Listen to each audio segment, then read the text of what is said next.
Hi guys, and welcome back to How We Make Things. Today I want to walk you through my pallet wood stair treads project. It's not completely finished yet, as you can see. I've just finished the treads and I've laid them on top of the staircase to see how it turns out. In this video though, I want to take you through the process of ripping down the boards and gluing them together to make stair treads out of pallet woods. Let's get started. Now I cut my pallet boards down to 1 inch thick by 3/4 inch wide boards so that I can make a 1 inch thick stair tread. If you want to know how to do that, then go ahead and check out my other video that's linked right here, where I show you how to rip apart a pallet and then strip the boards down so that they're usable, nice looking boards for the stair treads. In all, it took about 12 large pallets, 46 by 66 inch pallets. And I haven't used all the boards yet, so I have some extra ones. But if you already have some boards, then let's dive into making the treads themselves. Whenever I'm doing a wood gluing project, I always like to organize the boards by size so that I know I can grab a long one or a short one. So go ahead and organize them just to make it a little bit easier on you, and then lay out a tape measure to the length of your tread. My treads are about 43 1/4 inch long. So I laid the boards out in the pattern that I wanted, making sure that I didn't have too many joints matching up with each other, otherwise it would be very structural. Then you lay them down on their backs, all the boards down, so they're laying flat and you now have a flat surface. And what you're gonna do is you're gonna take the wood glue. I use type on type 2. I would not recommend using type on type 1. Either use type 2 or type 3. That just means more waterproof and a longer dry time. So you just drizzle it on there and then paint it on to get an even distribution. You really want to make sure that you have good surface coverage with your glue, because this will be the structural element that's holding together your stairs. You don't want them to fall apart while someone's walking down. That'd be kind of embarrassing. So make sure you get really good coverage with the glue. And when you're finished with that, you just stand the boards back up and press them into each other. Try to maintain the same location in the boards that you had when you first set them up. Otherwise, your stair might end up a little bit shorter than you originally anticipated, or some of the butt joints between boards will match up and it will kind of make your stair a little bit less structurally sound than originally planned. I then took some steel bars, just because they're extremely rigid, put them on either side, and used pipe clamps. Now, it's important to use pipe clamps because they clamp down way tighter than bar clamps or than just regular hand clamps or C-clamps.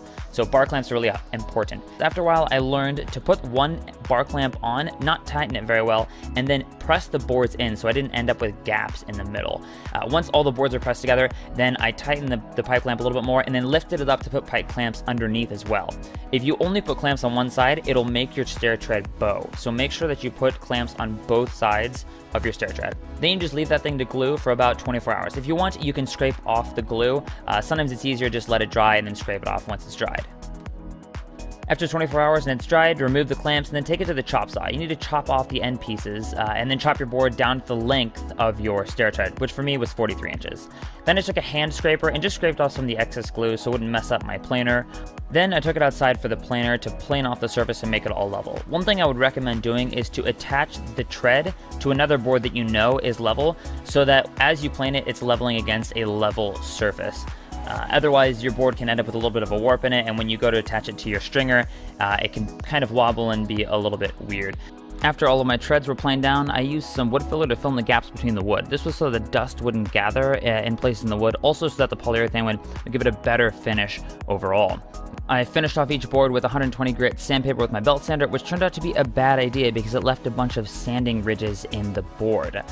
But despite that, I continued with the router to route off the front edge of the board. You don't want a hard corner. If somebody falls, they'll totally die.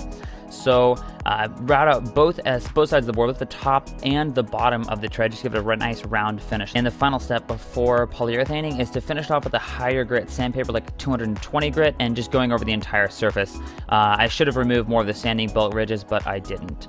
After that, you should lay the boards out and they'll look something incredible like this, just smooth and nice and multicolored and random, which is fantastic looking. After that, then you're going to grab your polyurethane. I used a clear gloss, flat fast drying Minwax polyurethane. Turned out awesome, looks great. I didn't even stain the boards because I wanted to really bring out all the randomness in these treads. And I think the best way to do that is to just coat it with a clear coat, a gloss coat, and it just brings out, it makes everything pop. We ended up doing 3 coats. We sanded between the second and the third coat, and that made the final coat just really smooth and glossy. And that's it for the treads.